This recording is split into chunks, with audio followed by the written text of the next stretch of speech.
আমরা পড়ছি স্কন্দপুরাণ রেবাখণ্ডের ৬৭ অধ্যায় আজকে, অর্থাৎ নর্মদার কথা, সেই বিখ্যাত পাপহারিণী সিদ্ধিদাত্রী দেবী নর্মদার কথা। এর আগে আমরা ৬৬ অধ্যায়ে পেয়েছি মাতৃতীর্থের কথা। সেখানে মাতৃতীর্থের মাহাত্ম্য বর্ণিত হয়েছে এবং মাতৃতীর্থে কোন সময় কিভাবে কি পূজা করলে বা তার তীর্থফল কেমন হতে পারে এ সম্পর্কে আলোচনা হয়েছে। আজকের পাঠ ৬৭ অধ্যায়। দেখে নেওয়া যাক এইখানে কোন তীর্থের কথা আছে। বিখ্যাত তীর্থ লুকেশ্বর তীর্থ, সেই লুঙ্কেশ্বর তীর্থ বা লুকেশ্বর তীর্থ, সেটা এই অধ্যায়ে রয়েছে। আমরা শুনে নিই একেবারে সরাসরি পুরাণ থেকে, কারুর মুখ থেকে নয়, সরাসরি পুরাণ থেকে। পুরাণ সেই প্রাচীনতম কাহিনী ধরে রেখেছে, তীর্থ মাহাত্ম্য ধরে রেখেছে, যা আমাদের মধ্যে প্রবাহিত হচ্ছে রেবাখণ্ডের মধ্য দিয়ে।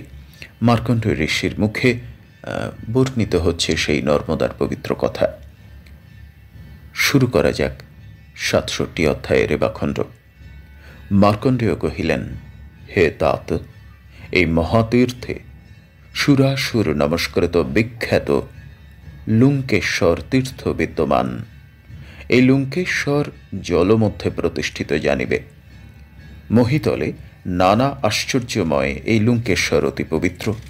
হে ভারত, এক্ষণে এই লুঙ্কেশ্বরের উৎপত্তি ও মাহাত্ম্য শ্রবণ কর। পূর্বকালে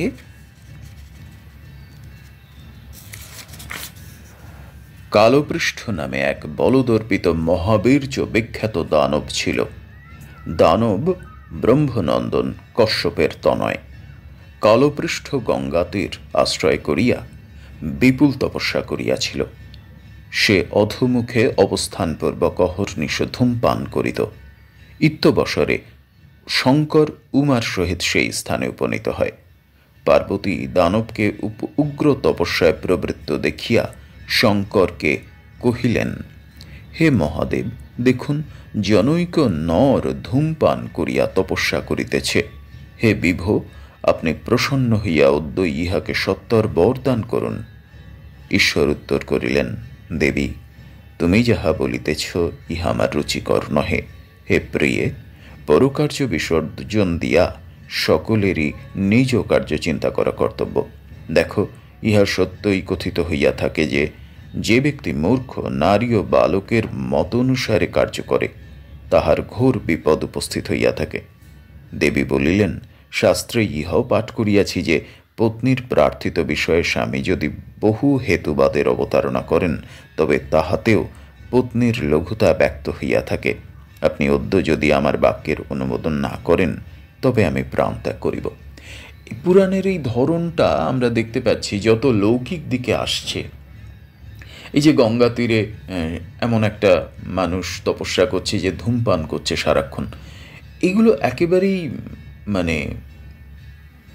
সাধারণ যে চরিত্রায়ন, সেই চরিত্রায়নের মধ্য থেকে মহাদেব পার্বতীর কথা হচ্ছে।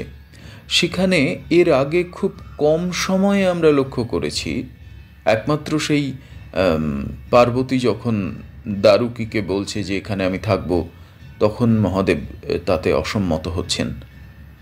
কিন্তু এই রকমভাবে একে অপরের সমালোচনা, তর্কাতর্কি পার্বতী পরমেশ্বরের এই চরিত্রায়ন, কিন্তু এত লঘু চরিত্রায়ন কিন্তু এর আগে আমরা দেখিনি। আসলে এখানে পার্বতী পরমেশ্বরের চরিত্রে লঘুতা আরোপ করা হচ্ছে না। লঘুতাকে দেখানো হচ্ছে যে একটা কার্যকে সংগঠিত করার জন্যে কি হতে পারে, অর্থাৎ এখানে যে দুজনের মতবিরোধ রয়েছে, সেই মতবিরোধের জায়গা থেকেই, অর্থাৎ দেবী বলছেন কৃপা করুন আর মহাদেব বলছেন না, কৃপা করব না। এর আগে আমরা বারবার দেখেছি মহাদেব কৃপা করছেন। তো এই কাঠামোটা ধীরে ধীরে কাহিনীর মধ্যে বিভিন্ন বৈচিত্র্য নিয়ে আসছে। যাই হোক, এখানে পার্বতী এবং পরমেশ্বরের কথা কাটাকাটি বা প্রায় মতবিরোধ আমরা দেখতে পাচ্ছি। এবং শেষ পর্যন্ত সেই পার্বতী বলছেন, আপনি যদি না দেন তাহলে আমি প্রাণত্যাগ করব। এই যে একটা অতি সাধারণ চারিত্রিক বৈশিষ্ট্য পরমেশ্বরীর চরিত্রে আরোপ করা হচ্ছে। অনন্তর দেবশঙ্কর পার্বতীর প্রেরণায় দানবের নিকট উপস্থিত হইলেন। ঈশ্বর বলিলেন, তুমি কি জন্য ধূমপান করিতেছ, আর তোমার তপস্যার উদ্দেশ্যই বা কি? তোমার যদি কোনো দুঃখ কিংবা সন্তাপ উপস্থিত হইয়া থাকে, তবে তোমার অভীষ্ট প্রকাশ করিব। দেখিতেছি তুমি অদ্যাপি যুবা, বয়সও তোমার 20, অতএব তোমার মহাতপস্যার কারণ নিশ্চয় কীর্তন করো। দানব উত্তর করিল, হে বিভো, আপনি আমাকে অচলা ভক্তি প্রদান করুন। আর ভক্তি আপনার উপর যেন আমার ভক্তি চিরস্থির থাকে। আমাকে 20 বর্ষের যুবা অবলোকন করিতেছেন বটে, কিন্তু আমি আপনার তপস্যায় প্রবৃত্ত হইয়া দৈব 2 সহস্র বৎসর অতিবাহিত করিয়াছি। তন্মধ্যে আমার সহস্র বর্ষ নির্বিঘ্নেই অতিবাহিত হইয়াছে। আশ্চর্য! তার মানে এখানে কায়াকল্পের কথা বলা হচ্ছে। দেখতে 20 বছর, কিন্তু বলছে সেই দানব বা অসুর যে এর মধ্যে 2 সহস্র বৎসর প্রবৃত্ত হইয়া দৈব 2 সহস্র বৎসর। দৈব 2 সহস্র বৎসর মাথায় রাখার মতো বিষয়। 2000 বছর নয়, দৈব 2000 বছর। 1 বছর মানে, মানুষের 1 বছর মানে দেবতাদের 364 বা 65, 364 বা 65 এরকম একটা সময়কাল আছে। তার মানে দৈব 2000 বছর মানে সেই 364 ইন্টু 2000, এত বছর সে কায়াকল্প ধরে আছে। ঈশ্বর কহিলেন, হে সুব্রত, আমি তোমার প্রতি প্রীত হইয়াছি, এক্ষণে তোমার অভীষ্ট প্রার্থনা করো। অনন্তর দানব দেবদেবের বাক্য শ্রবণ করিয়া চিন্তা করিল, অদ্য স্বর্গই প্রার্থনা করি, কিংবা সমগ্র মহিতলি যাচনা করি। দানব এরূপ চিন্তায় প্রবৃত্ত হইলে সে কাম বানে পীড়িত হইল। দানব বলিল, আমার কিছুই বল নাই, অতএব সমরে সন্তোষ লাভ আমার পক্ষে অসম্ভব।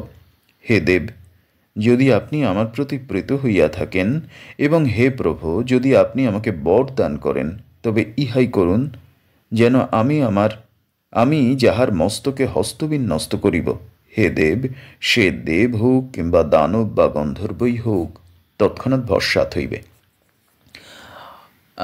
এখানে একটি আশ্চর্য ঘটনার কথা বলা হচ্ছে, যে দানব বর চাইছে, স্বয়ং মহেশ্বর এসে দাঁড়িয়ে আছেন। কি বর চাও? মহেশ্বর বলছেন। সে বিচলিত, মানে কি চাইব ঠিক বুঝে উঠতে পারছে না। ফলে এই বার্তাটা, এইটা কাহিনী হিসেবে বেশ মনোরঞ্জক হতে পারে, কিন্তু বার্তাটা কি দিচ্ছে পুরাণ? যে আগে তোমার অভীষ্ট কি, লক্ষ্য কি, সাধনে সেটা স্থির করো, তারপরে সাধন করতে যাও। যার যেমন লক্ষ্য, কেউ বর চাইলে কেউ বল চাইলে বল, তার রাবণের মতো অবস্থা হবে। কেউ স্বর্গ মর্ত অধিকার করতে চাইলে তার অসুরদের মতো অবস্থা হবে। আর প্রহ্লাদ কি চেয়েছিল? আমি হরিবিনে কিছু চাই না, আমি নারায়ণকেই চাই। অর্থাৎ পরমতমকে চাওয়া, পরম ব্রহ্মকে চাওয়া, শিবকে চাওয়া। এই যে চাওয়ার বিভিন্ন ধরন আছে, কিন্তু সংস্কার অনুসারে, আধার অনুসারে, কিন্তু লক্ষ্য স্থির করতে হবে। এ যেমন কি চায়, ঈশ্বর এসে দাঁড়িয়ে আছে, কিন্তু কি তার চায় সে ভালো করে বুঝেই উঠতে পারছে না। তাই বোধহয় বারবার বিড়ি খাচ্ছে বা সিগারেট খাচ্ছে, ধূমপান করছে। তুমি মনে মনে যাহা চিন্তা করিয়াছ। ঈশ্বর উত্তর করিলেন, হে দানব, তুমি মনে মনে যাহা চিন্তা করিয়াছ, তোমার সে সকল সফল হইবে। এক্ষণে গাত্রোত্থান করিয়া সত্বর নিজ ভবনে গমন করো।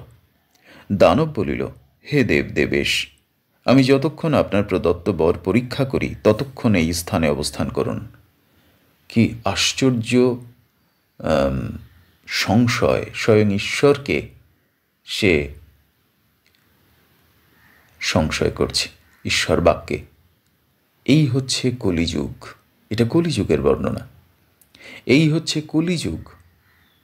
ফলে বিশ্বাস, ভক্তি, শ্রদ্ধা, নিবেদন এগুলো যদি নাই থাকে, তাহলে ঈশ্বর বা আত্মজ্ঞানে, ঈশ্বর জ্ঞান বা আত্মজ্ঞানে পৌঁছানো কিন্তু সম্ভব নয়। তো এইখানে এই কাহিনী আমাদেরকে নিশ্চয়ই কিছু শেখাচ্ছে। রেবাখণ্ড, আপনার মস্তকে হস্ত বিন্যস্ত করিলেই ইহা প্রত্যক্ষ হইবে। অর্থাৎ শিবই তাকে দিলেন বর। আবার সেই দানব বলছে, এখানে আপনি দাঁড়ান, আমি পরীক্ষা করি আপনি যা দিয়েছেন সেগুলো ঠিক কিনা। তাই আপনার মস্তকে, অর্থাৎ শিবেরই মস্তকে সে হাত দিয়ে শিব ভস্ম হয়ে যাচ্ছে কিনা এটা সে পরীক্ষা করে নেবে, যাচাই করে নেবে। এই দানব কি আর 10 মাথা, বা এই অসুর কি 10 মাথা বিন্যস্ত, বা 20 হাত, বা বিরাট বপু? এ তো মানুষ। এই মানুষের লক্ষণ প্রকাশিত হচ্ছে, এখনকার মানুষের লক্ষণ প্রকাশিত হচ্ছে। অনন্তর মহেশ চিন্তিত হইলেন, ভাবিলেন স্কন্দ, হরি কিংবা ব্রহ্মাও ইহার প্রতিকারে সমর্থ নহেন। দেবদেব তাৎকালিক আপদের বিষয়ে ক্ষণকাল চিন্তা করিয়া বৃষকে স্মরণ করিলেন এবং সেই দানবের সহিত যুদ্ধার্থ তাহাকে আদেশ দিলেন। তখন অসুর কর প্রসারণপূর্বক মহাদেবের মস্তকে হস্ত প্রদান করিতে উদ্যত হইল। ইত্যবসরে বৃষ লাঙ্গুল দ্বারা দানবকে দৃঢ় আহত করিয়া ভূতলে পতিত করিল। দেবশঙ্করও তখন উমার সহিত দক্ষিণ দিকে গমন করিলেন। ভব চলিয়া গেলেন বটে, কিন্তু তিনি ভয়ে ভীত হইয়া গ্রীবাভঙ্গি দ্বারা পশ্চাৎ দিক পুনঃ পুনঃ নিরীক্ষণ করিতে লাগিলেন। দেখিতে দেখিতে দেব অদর্শন হইলেন। এদিকে দানব বৃষের সহিত সমরে প্রবৃত্ত হইল। উভয়ই বলিশ্রেষ্ঠ ও মহাবল। তখন সেই বলিদয়ের যুদ্ধ চলিল। উভয়ই কোপভরে বজ্রবৎ দৃঢ় প্রহার করত ঘটিকাত্রয় সমর করিল। দানব তখন করদয় দ্বারা বৃষভের শিরদেশে স্পর্শ করিতে উদ্যত হইলে বৃষভ লাঙ্গুল বিক্ষেপে তাহাকে আহত করিয়া শিবি সমীপে প্রস্থান করিল। দানব নিবৃত্ত হইল না, সেও বৃষের পশ্চাৎ পশ্চাৎ গমন করিল। অনন্তর বৃষ দানবকে সমাগত অবলোকন করিয়া মহেশকে সম্বোধনপূর্বক বলিল, দেব, সত্বর আমার পৃষ্ঠে আরোহণ করিয়া উমার সহিত এ স্থান হইতে গমন করুন। শিব তাহাই করিলেন। তিনি উমার সহিত বৃষের পৃষ্ঠে আরোহণ করিয়া সত্তর সুরপুরে গমনপূর্বক মহেন্দ্র ভবনে উপনীত হইলেন। এই কাহিনী কি শিক্ষা দিচ্ছে? এই কাহিনী শিক্ষা দিচ্ছে যে অযোগ্য ব্যক্তিকে কখনো বর প্রদান করতে নেই। সেটা করলে যে কি হতে পারে সেটা এইখানে প্রকাশ পাচ্ছে। বলদর্পিত দানব ত্রিপুরারীর পশ্চাৎ ত্যাগ করিল না। শঙ্কর তখন ইন্দ্রলোক পরিত্যাগ করিয়া ব্রহ্মলোকে উপস্থিত হইলেন। এ ব্যাপারে দর্শনে ভীত হইয়া ত্রিদীপবাসীগণ রুদ্রের সহিত দৌড়াইতে লাগিলেন। রুদ্র দেবগণ সহ যে যে স্থানে পলায়ন করিতে লাগিলেন, দানব রুদ্রের পৃষ্ঠলগ্নের ন্যায় সেই স্থানে উপস্থিত হইতে লাগিল। শূলপাণি অখিল লোক ভ্রমণ করিয়া অতীব বিস্মিত হইলেন। তিনি ত্রিলোক মধ্যে এমন কোন স্থান পাইলেন না যে ক্ষণকাল বিশ্রাম করিতে পারেন। এগুলোর মানে কি? খুবই মনোরঞ্জক লাগছে বুঝি এই সমস্ত কাহিনী পড়তে বা শুনতে, বা মনে হচ্ছে যে বাহ, এই তো দারুণ ব্যাপার, শিব দৌড়চ্ছে, যে পরমেশ্বর, এই তো তোমাদের পরমেশ্বরের অবস্থা, বর দিয়েছে, দিয়ে দৌড়ে পালাচ্ছে দানবের ভয়ে। আসলে ব্যাপার নয় তা। এখানে চরিত্র হিসেবে দেখলে ভুল হবে। দানব যদি বা অসুরত্ব যদি সাধনে কোনোভাবে বলপ্রাপ্ত হয়ে যায়, তাহলে সে নিজের দেহের মধ্যেরই বা নিজেরই সঞ্চিত যা যা পুণ্য, যা যা দৈব গুণাবলী, সমস্তই সে নিজেই নাশ করে ফেলবে। তাই শিব ত্রিলোকে দৌড়চ্ছে, স্বর্গমর্ত পাতালে দৌড়চ্ছে, কোথাও থাকার জায়গা পাচ্ছে না। সব জায়গায় তো পায়ের নখ থেকে মাথার ব্রহ্মতালু পর্যন্ত সবই তো শিবময়, সবই তো দেবময়, দেবীময়। তো আসুরিক শক্তি যদি সত্যি সত্যি অসুর গুণাবলীর মানুষ যদি শক্তি প্রাপ্ত হয়ে যায়, তো সেই শক্তিকে ধ্বংস করে ফেলবে, মূল যে সত্যগুণকে ধ্বংস করে ফেলবে। গুণাতীতকেও সে গুণাতীতে পৌঁছতেই পারবে না, ভালো কাজ তার দ্বারা কিছুই হবে না। তাই সবাই মিলে দৈত্যরা, শক্তিরা, শিব স্বয়ং দৌড়ে বেড়াচ্ছে কোথায় একটুখানি আশ্রয় নেব। এটা কিন্তু কৌতুককর কাহিনী নয়, এটা আসলে আত্মধ্বংসের কথা। দানব আত্মধ্বংস করছে। নিজের ভেতরের যা কিছু শুভ, যা কিছু আনন্দময়, যা কিছু পরম মঙ্গলময় নিজের জন্যে, জগতের জন্যে, তা সমস্তই সে ধ্বংস করতে উদ্যত হচ্ছে। দেবদানবের এইরূপ সুদারুণ সংঘর্ষ দর্শনে দেবর্ষি নারদ পরমৃষ্ট হইয়া অত্যন্ত নৃত্য করিতে লাগিলেন এবং বলিলেন, আচ্ছা, নারদ কেন নৃত্য করছে? আসলে নারদ এই দুইয়ের সেতু হিসেবে রয়েছে। তার মধ্যে সদা সর্বদা কিন্তু প্রচুর পরিমাণে যাকে বলা হয় দুর্বুদ্ধি, সে কখন দানবদেরকে বারবার সে কিন্তু, যেমন রাবণের ক্ষেত্রে সে করেছিল, যে সে যদি এই বল প্রাপ্ত হয় তাহলে কি হতে পারে, তার চতুরতা দিয়ে সে কিন্তু ভবিষ্যৎ দেখতে পেয়েছিল এবং চতুরতা দিয়ে রাবণকে উপদেশ দিয়েছিল যে তুমি কৈলাস নাড়িয়ে দেখো, পরীক্ষা করে দেখো যে শিব উন্মাদ, শিব বলেছে আর তুমি বিশ্বাস করে ফেললে, পরীক্ষা করো। এবং সেটাই ছিল ওই রাবণের ধ্বংসের কারণ। এবং নারদ এখানে কি বলছে, অদ্য আমি ধন্য হইলাম, আজ আমার জীবন জন্ম ধন্য হইল, আজ আমি দেবদানবের মহাকলহ দর্শন করিয়া পরম সন্তোষ লাভ করিলাম। অনন্তর দ্বিজ নারদ দেবদানবের যুদ্ধ দর্শনে বিরত হইয়া মহেশ সমীপে উপনীত হইলেন। মহেশও দেবর্ষিকে দর্শন করিয়া তাহাকে পূজা করিয়া বলিলেন, হে মনীশ্বর নারদ, কৃষ্ণ কোথায় আছেন, আপনি তাহা জানেন কি? মহেশ্বরের এই চরিত্র খুবই বলা যেতে পারে শাস্ত্র যেভাবে শিবতত্ত্ব ব্যাখ্যা করেছে তার সঙ্গে একেবারেই সামঞ্জস্যপূর্ণ নয় এবং খুবই অবমাননাকর। কিন্তু আসলে এটা তো চরিত্র নয়, এটা কিছু ভঙ্গি, প্রকাশের ভঙ্গি। তো নারদ, শিব যখন কোথাও থাকার জায়গা পাচ্ছে না, তখন নারদকে বলছে পুজো করে, তুমি কোথায়, মানে কৃষ্ণ কোথায়, কৃষ্ণ কোথায়? এই কৃষ্ণের এবারে কৃষ্ণের ব্যাখ্যা আসছে বা কৃষ্ণের মাহাত্ম্য বর্ণনা হচ্ছে। এই লাইনটা দিয়ে, এই বাক্যটা উল্লেখ করে কেউ কেউ যদি উদ্বাহ নৃত্যতে বলেন, আমি দেখেছি কিছু কিছু ছবি, যারা কৃষ্ণ ভক্ত বা এই ধরনের মানুষজন যারা না জানেন কৃষ্ণকে, না জানেন বিষ্ণুকে, না জানেন শিবকে, না জানেন শক্তিকে, আমি দেখেছি কি মানে ধূর্ত প্রয়াস, কৃষ্ণ দাঁড়িয়ে বাঁশি বাজাচ্ছেন বহু দূরে সমুদ্রের ওপারে কোনো টিলার ওপরে, সেই টিলাটি দেখতে শিবলিঙ্গের মতো। এই যে ধরনগুলো, অথচ এর আগেই আমরা পেয়েছি যে কৃষ্ণ বিল্লেশ্বর, বটুক পর্বতে বিল্লেশ্বর নামক মহাদেবকে পুজো করে তার সমস্ত ঈশত্ব লাভ করেছেন। ফলে অল্পমতি, এই কারণেই বলা হয় অল্পমতি মানুষ পুরাণ পাঠের মাধুর্য বা ব্যাখ্যা বা জ্ঞানকে ধারণ করতে পারবে না। তাই খুব সাবধানে এই পাঠ আমাদের করা উচিত। কৃষ্ণ কোথায় আছেন আপনি তাহা জানেন কি? আপনি সত্বর কেশব সমীপে গমন করিয়া এই বৃত্তান্ত নিবেদন করুন। নারদ কহিলেন, দেবেশ, বিষ্ণুদেব দানব, সিদ্ধ, গন্ধর্ব, উরগ, রাক্ষস সকলেরই বিপদ বিনাশ করেন, সন্দেহ নাই। কিন্তু হে দেব, কই আপনার তো এখন কোনো বিপদই আমি বুঝিতে পারিতেছি না। হে বিভো, যাহা অসম্ভব কদাচ তাহা বক্তব্য নহে, এমনকি মনে মনেও তাহা চিন্তা করা উচিত নহে। ঈশ্বর উত্তর করিলেন, সত্যই আমার বিপদ উপস্থিত হইয়াছে। হে নারদ, আপনি দেব জনার্দন সমীপে গমন করিয়া সত্বর আমার এই বিপদের বার্তা নিবেদন করুন। আপনি দানবের অখিল বিবরণ বিদিত আছেন। এই দানব সুরেন্দ্র এবং মরুদ্গণেরও অবদ্ধ। হে মুনীশ্বর, কেশবের সমীপে গমন করিয়া সত্বর ইহা নিবেদন করো। নারদ কহিলেন, কেশব ক্ষীরসাগরে সুখে শয়ন করিয়া রহিয়াছেন। হে দেব, আমি তথায় গমন করিব না।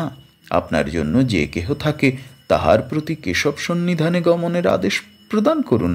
হে বিভো, অন্যের কথা কি কহিব, মাতাই হউন বা ভগিনী বা কন্যাই হউন, কাহারও শয়ন শয়ান রাজ্য প্রভু কিংবা গুরুকে প্রবৃদ্ধ করা কর্তব্য নহে? ঈশ্বর উত্তর করিলেন, আপনি যেরূপ বলিলেন, যদি ইহাই ঠিক হয়, তবে কখনো যদি ভীষণ অনলে গৃহদাহ হইতে থাকে, আর যদি সেই গৃহ মধ্যে নিদ্রিত ব্যক্তিগণকে প্রবুদ্ধ করা না হয়, তবে তো তত্ত্বত্র জনগণের জীবন রক্ষা হয় না। নারদ কহিলেন, হে প্রভুবর, আপনি যাহাই কেন বলুন না কেন, আমি কেশব সমীপে গমন করিব না। আপনি স্বয়ং তথায় গমন করিয়া আত্মরক্ষা করুন। নারদদের এই কথার ভঙ্গি, অর্থাৎ যখন শিবত্ব যখন এইরকম একটা ধ্বংসের মুখে দাঁড়িয়ে, তখন সবাই তার সাথে এই ধরনের আচরণ করতে পারে। অনন্ত জ্ঞান যখন সংশয়প্রাপ্ত হয়, তখন সকলেই তাকে হাতের পুতুলের মতো ব্যবহার করে। অনন্তর স্তম্ভের ন্যায় সুদীর্ঘ হস্তশালী ভীষণ নন্দী ও মহাকাল মুৎকরাদি বিবিধ আয়ুর দ্বারা দানবকে প্রহার করিতে লাগিল। দানব মহাকায়, নন্দী মহাকাল ও দানব সমরভূমে এই যুদ্ধ সপ্ততাল প্রমাণ পরিলক্ষিত হইল। তাহারা অক্লান্ত হইয়া পরস্পর যুদ্ধ করিতে লাগিল, কেহই শান্ত হইল না। ইত্যবসরে দেবর্ষি নারদ ক্ষীরদ সাগরে আশ্রয়ী কেশবের সমীপে উপনীত হইলেন। দেখিলেন কেশব শেষ পর্যঙ্কে সুপ্ত আছেন। লক্ষ্মী তাহার পদযুগল গ্রহণপূর্বক স্বীয় বক্ষস্থলে ধারণ করিয়াছেন এবং অপ্সরগণ সঙ্গীত করিতে করিতে ভক্তিভরে নতমস্তকে তাহার সমীপে বিদ্যমান রহিয়াছে। দেবর্ষি ক্ষীরোদশায়ী কেশবকে অবলোকন করিয়া কহিলেন, আজ আমার জীবন ধন্য হইল, অদ্য আমার জীবন উত্তম বলিয়া বোধ হইতেছে। অনন্তর তিনি রমাকে সম্বোধন করিয়া কহিলেন, হে লক্ষ্মী, অবিশঙ্কিত হৃদয়ে দেবেশ কেশবকে উত্থাপিত করুন। রম্য নারদের বাক্য শ্রবণ করিয়া কেশবের পদাঙ্গুষ্ঠ ঈষৎ মর্তিত করিলেন এবং কহিলেন, হে মধুসূদন, নারদ দ্বার দেশে বিদ্যমান, গাত্রোত্থান করুন। দেব জনার্দন নারদকে দর্শন করিয়া পরম হৃষ্ট হইলেন, বলিলেন, হে মনীশ্বর, আপনার শুভাগমন তো? অদ্য আমার বিভাবরী সুপ্রভাতা। নারদ উত্তর করিলেন, হে দেব, আপনার দর্শনে অদ্য আমার রজনী সুপ্রভাত জানিবেন। দেবগণের মহা অমঙ্গল উপস্থিত হইয়াছে, আপনি সত্তর গাত্রোত্থানপূর্বক দেবগণ সমীপে গমন করুন। বিষ্ণু বলিলেন, কি জন্য ব্রহ্মা, ইন্দ্র, রুদ্র, মরুদ্গণের আপনাদের আপদের কারণ উপস্থিত হইয়াছে, সে সকল আমার নিকটে বর্ণনা করো। নারদ উত্তর করিলেন, জনৈক দানব সুদারুণ মহাতীব্র তপস্যা করিয়াছে। রুদ্র তাহাকে বর দিয়াছেন যে সে ইচ্ছা করিলে তাহার যাহাকে অভিলাষ ভস্য করিতে পারিবে।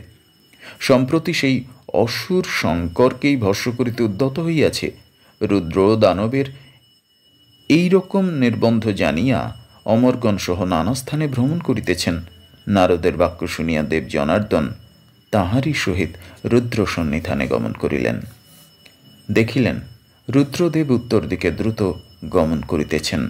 অনন্ত ত্রিপুরারি হরিকে দেখিয়া আলিঙ্গন ও পুনঃ পুনঃ প্রণাম করিলেন। মধুসূদন ও হরিও হরকে প্রতি নমস্কার ও আলিঙ্গনাদি দ্বারা আপ্যায়িত করিলেন। বিষ্ণু বলিলেন, হে ভব, ভয়ের কারণ কীর্তন করুন। হে মহেশ্বর, দেব, দানব কিংবা যক্ষ যে কেহ আপনার অপকার করিয়া থাকুন না কেন, আমি তাহাদিগকে যম সদনে প্রেরণ করিব। হে মহেশ, আপনাদের ললাটে শেদ দেখা যাইতেছে কেন? নিঃসংশয় হইতেছে আপনাদের শির ও অন্যান্য অঙ্গ এবং ইন্দ্র নিচয় ছিন্ন ভিন্ন হইয়াছে। ঈশ্বর উত্তর করিলেন, যাহারা মূর্খ তাহাদের সুখ নাই, যাহারা রোগী তাহারাও সুখ লাভ করে না। পরাধীন বিশেষত নারী বশীভূত ব্যক্তি কদাচ সুখী হয় না। হে বিষ্ণু, আমি পত্নীর বশীভূত হইয়া দানবকে বরদান করিয়াছি যে এই দানব যাহার মস্তকে হস্তবিন্যস্ত করিবে, সে তখনই ভস্য রাশিতে পরিণত হইবে। হে কেশব, আমি তাহাকে অজেয় অমর করিয়াছি। এক্ষণে সেই পাপমতি কিনা আমাকেই নিহত করিতে উদ্যত হইয়াছে।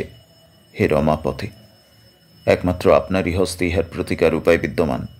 বিষ্ণু বলিলেন, হে শঙ্কর, অমর নিকর আপনার সহিত গমন করুন।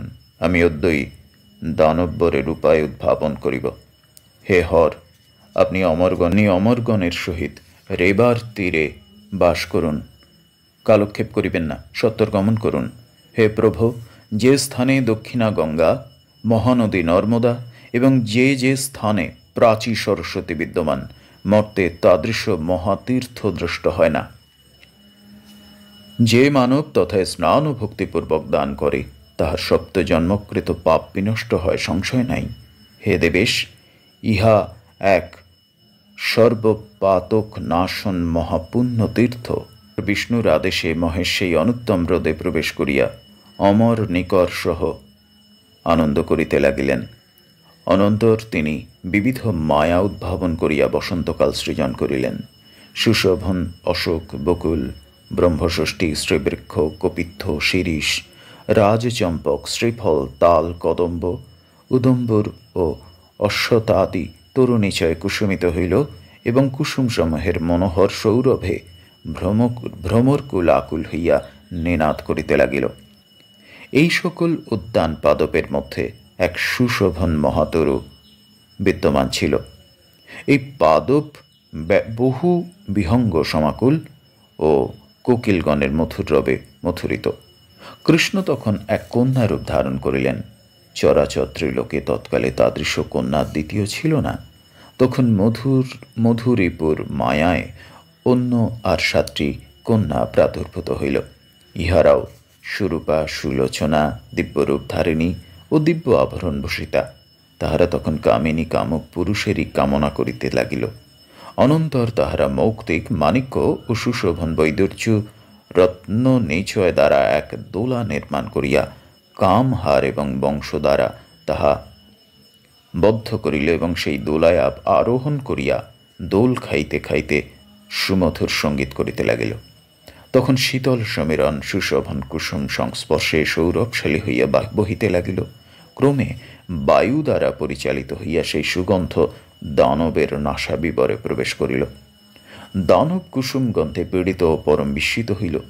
সে কুসুমের গন্ধ আঘ্রাণ করিয়া ভাবিল, কই, আমি তো ইতিপূর্বে কখনো এইরূপ গন্ধ আঘ্রাণ করি নাই, বা এইরূপ গন্ধ থাকিতে পারে ইহা শুনিও নাই। অনন্তর অসুর উদ্যান মধ্যে ক্ষণকালে এরূপ চিন্তা করিতে লাগিল। ইত্যবসরে তাহার কর্ণকুহরে সেই সুমধীর গীতধ্বনি প্রবেশ করিল। হে নররাজ, অনন্তর মৃগগণ যেমন ব্যাধের কূটযন্ত্রে পতিত হয়, রমণীগণের মনোহর গীতধ্বনি শ্রবণেও দানব তদ্রূপ হরির মায়ায় মোহিত হইল। অসুর কালপৃষ্ঠ কৃষ্ণের কূটমায়ায় পতিত হইল। অনন্তর দানব সেই মনোহারিণী কন্যাকে অবলোকন করিয়া মূর্ছিত ও ভূপতিত হইল। দানব ভূপতিত হইয়াও বট তরুর তলস্থিত সেই কন্যাকে অবলোকন করিতে লাগিল এবং অপরাপর সুন্দরী রমণীগণের বদন দর্শন করিয়া দানব মদনবানে সমধিক পীড়িত হইল। তথাপি দানবের নিবৃত্তি নাই। সে হেমদণ্ড গ্রহণ করিয়া তদ্বারা সেই রমণীকে পাতিত করিতে অভিলষিত করিল। তখন কন্যা কহিল, হে কুলোত্তম, আমি কুমারী, আমাকে স্পর্শ করিও না। ও হে, তুমি আমাকে ত্যাগ করো, আমি সত্বর গমন করিব। দানব উত্তর করিল, হে সুশোভনে, আমি তোমার পানি পীড়নে অভিলাষ করিতেছি, তুমি নিঃসংশয়ে অখিল ভূতলের রাজ্ঞী হইবে। কন্যা কহিলেন, কৌমারকালে পিতা, যৌবনে ভর্তা, আর বৃদ্ধ বয়সে তনয় স্ত্রী জাতির রক্ষিতা। স্ত্রী জাতি কখনো স্বাধীন নহে, বিশেষত আমি মহাকুলে জন্মগ্রহণ করিয়াছি, এ বিষয়ে আমার কোনো স্বাধীনতা নাই। আমার পিতা মাতা ও ভ্রাতা আছেন, তুমি তাহাদের নিকট গমন করিয়া আমাকে প্রার্থনা করো। দানব বলিল, হে সুলোচনে, যদি তুমি স্বাধীনতা অবলম্বন না করো আর আমার পত্নী না হও, তবে আমি সত্যই কহিতেছি, আমাকে তুমি হত্যা করিবে। কন্যা বলিলেন, যে সে পুরুষ বিশ্বাস করা কর্তব্য নহে, কারণ কামমোহিত লম্পটগণ রমণী দর্শনে বিমুগ্ধ চিত্ত হইয়াই থাকে। এদিকে যেমন তুমি আমাকে পরিণয় করিয়া বিবিধ ভোগ উপভোগ করিবে, অন্যদিকে তেমনি আমার জীবন জন্ম বৃথা বিনষ্ট হইবে, তখন তুমি আমার সহায় হইবে না। ব্রাহ্মণী, ক্ষত্রিয় রমণী, বৈশ্যপত্নী ও শূদ্রাণী ইহ জন্মে কাহারও দ্বিতীয় ভর্তা হয় না। সকলেই এক স্বামীতেই অনুরক্ত থাকেন। দানব বলিল, তুমি যাহা বলিতেছ, আমি তোমার সকল কথাই হৃদয়ে ধারণ করিয়াছি। তোমার মনের যেরূপ রুচি তাহা প্রকাশ করিয়া আমাকে প্রত্যয় জন্মাইয়া দাও। কন্যা কহিলেন, অর্থাৎ সেই নারী বলল যে কোনো রমণী একবার বিবাহিত হয়ে গেলে তাদের আর দ্বিতীয় পতি থাকতে নেই। তো তুমি আমাকে এইভাবে চাইছো বটে, কিন্তু এরপরে কি হবে আমি বুঝতে পারছি না। তখন দানব যেন তেন প্রকারেণে তাকে চায় আর কি। কন্যা কহিলেন, আমাকে গোপকন্যা বলিয়া বেদিত হও। আমি এখানে সখীগণ সহ বিবিধ ক্রীড়া কৌতুক করিয়া থাকি। আমাকে বিবাহ করিতে হইলে আমাদের কুলে বিবাহ সময়ে যে শপথ করিতে হয় যথাবিধি তাহা পালন করো। আমাদের সে কৌল শপথ বিষ, কোষ বা তুলা বিষয়ক নহে। গোপানজাত বরেরা বিবাহের পূর্বে মস্তকে হস্ত বিন্যস্ত করিয়া শপথ করিয়া থাকে। হে রাজেন্দ্র, দানব কামান্ধ সে তখনই মস্তকে হস্ত বিন্যস্ত করিল। মস্তকে হস্ত প্রদান মাত্র হুতাসনে যেমন তৃণনিচয় দগ্ধ হয়, দানব তদ্রূপ তৎক্ষণাৎ ভস্মীভূত হইয়া গেল। আমরা দেখলাম সমস্তটাই মায়া, এবং বিষ্ণু সেই মায়া সৃষ্টি করেছেন। যে সেই কন্যা বলছে কামতাড়িত দানবকে যে আমাকে বিয়ে করতে হলে আমার বংশে যে নিয়ম আছে সেই নিয়ম পালন করতে হবে, যে মাথায় হাত রেখে, নিজের মাথায় হাত রেখে, যে বিয়ে করছে নিজের মাথায় হাত রেখে আগে প্রতিজ্ঞা করবে। যেই কামান্ধ দানব এই কাজটি করল তখনই সে ভস্মীভূত হয়ে গেল, কাজ সম্পন্ন হয়ে গেল দেবতাদের। দেবগণ তখন হৃষ্ট হইয়া কেশবের মস্তকে শুভাবহ পুষ্পবৃষ্টি করিলেন, এবং সকলেই বিগত জ্বর হইয়া স্ব আলয়ে চলিয়া গেলেন। অনন্তর অসুর কালপৃষ্ঠ নিপতিত হইলে কেশব ক্ষীরসাগরে প্রস্থান করিলেন। যে মানব ভক্তিপূর্বক এই দানব চরিত শ্রবণ করে, শঙ্কর কহিয়াছেন, সে সতত জয়ী হয়। হে রাজন, এই জন্যই এই লুঙ্কেশ লিঙ্গ বিশ্ববিস্তৃত হইয়াছে, আর এখানে স্নান মাত্রে পাপ বিনষ্ট হয় বলিয়া এই লিঙ্গ সর্বোত্তম বলিয়া অভিহিত হয়। এই লুঙ্কেশ্বরে স্নান করিলে কোটি জন্ম সঞ্চিত ত্বক, অস্থি, শোণিত, মাংস, মেদ, স্নায়ু ও মজ্জাগত পাপও বিনষ্ট হয়। হে মহারাজ, যে নর ভক্তি সহকারে লুঙ্কেশ্বরের প্রসূতিত্রয় জল পান করে তাহার সহস্র প্রকার পাপ বিনষ্ট হয়। বিশেষত শুক্ল কৃষ্ণ উভয় পক্ষের চতুর্দশী কিংবা অষ্টমী দিনে যে মানব উপবাসী থাকিয়া ভক্তিপূর্বক লুঙ্কেশ্বরে পিতৃগণে শ্রাদ্ধ করে, তাহার পিতামহাদি পিতৃগণ নরকবাসী হইলেও তাহারা মুক্ত হইয়া থাকেন। এই তীর্থে যে ব্যক্তি বেদ পারগ দ্বিজকে কাকিনী দান করে, তাহার কুরুক্ষেত্রাদি তীর্থকৃত অখিল দান ফল লাভ হয়। হে রাজন, শঙ্কর কহিয়াছেন, ইহার অন্যথা হইবার নহে।